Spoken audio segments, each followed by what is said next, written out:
নমস্কার, বিশ্বাস প্রোডাকশানে সবাইকে স্বাগত। আজকে আমি সন্ধেবেলা একটা স্ন্যাক্স বানাবো, যেটা আপনাদের সামনে আমি শেয়ার করব। সেটা হচ্ছে জল মোমো। সেই জল মোমো বানানোর জন্য আমি কি কি নিয়েছি দেখুন। এখানে যে কিমা পেস্ট করে নিয়েছি, চিকেনটাকে পেস্ট করে নিয়ে আমি এই যে এখানে নিয়েছি রসুন কোচানো, আদা কোচানো, পেঁয়াজ কোচানো, লঙ্কা কোচানো আর ধনেপাতা কোচানো, আর আছে ক্যাপসিকাম কোচানো আছে। এবার আমি একে একে এই পেস্টটার মধ্যে আমি দিয়ে দেবো। প্রথমেই আমি দেবো নুনটা স্বাদ মতন দিয়ে দিলাম।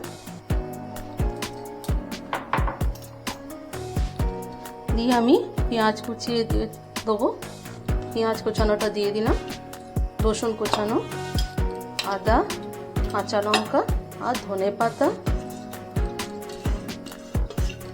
আর এখানে আছে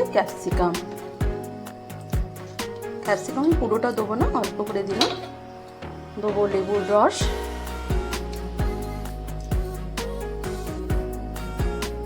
আর একটু দেবো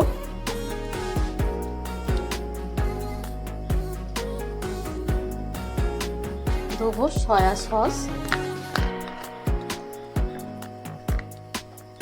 দিয়ে এগুলোকে আমি একসাথে ভালো করে মাখিয়ে নেব। কোনো রকম আমি ময়দা মাখানো বেলা ছাড়াই আমি তৈরি করব আজকে জল মোমো, এবং আপনাদের কাছে সেটা আমি শেয়ার করব। এইগুলো একটু ভালো করে মাখিয়ে নিই। দিলাম আমি রিফাইন অয়েল, দিয়ে আমি এবার ভালো করে একসাথে মাখিয়ে নেব। চিকেনের পুরটাকে আমি এই যে এরকম সব একসাথে মাখিয়ে এরকম গোল গোল করে নিয়েছি। এবার আমি ফ্রিজে ঠান্ডা জল নিয়েছি এখানে ময়দা।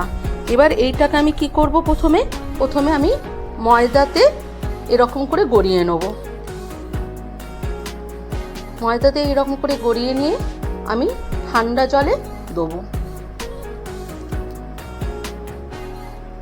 দিয়ে আবার আমি ময়দার মধ্যে দেবো।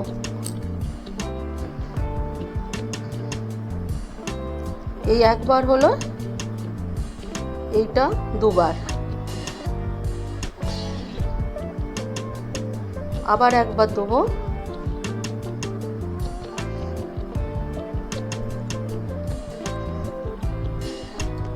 এই তিনবার হলো। এইভাবে আমি সমস্ত এইরকম গোল গোলগুলো আমি করে আমি তারপরে এইগুলো ফুটন্ত জলে আমি তখন এগুলো দেবো। কোনো রকমে বেলা তাড়াতাড়ি হয়ে যায়, কোনো রকমের বেলা মাখানো ছাড়াই তৈরি হয়ে যায় মোমো, যেটা বাচ্চা থেকে বড় থেকে সবাইরই খেতে আমাদের ভালো লাগে।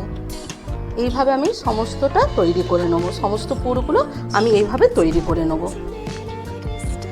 এই যে আমি ময়দা কোট করে নিয়েছি, এবার জলটাও ফুটে গেছে। এবার একটা একটা করে আমি দিয়ে দেবো।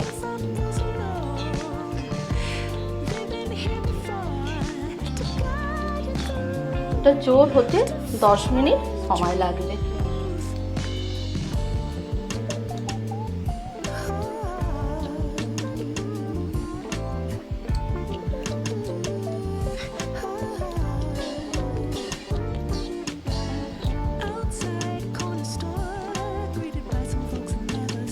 এবার 10 মিনিট হোক, তারপর আসছি। 10 মিনিট হয়ে গেছে, আমি গ্যাসটা অফ করে দিয়েছি।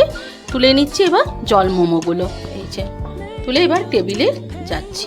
চলুন তাহলে তৈরি করে ফেললাম সহজ উপায়, বেলা মাখানো ছাড়া সহজ উপায় মোমো, জল মোমো। আপনাদের এই রেসিপিটা কেমন লাগলো অবশ্যই একবার ট্রাই করে বাড়িতে দেখবেন। আর ভালো লাগলে রেসিপিটা লাইক, শেয়ার, কমেন্ট করবেন, ফলো আর সাবস্ক্রাইব করে আমার চ্যানেলকে সাপোর্ট করবেন। সবাই ভালো থাকবেন, সুস্থ থাকবেন। ধন্যবাদ।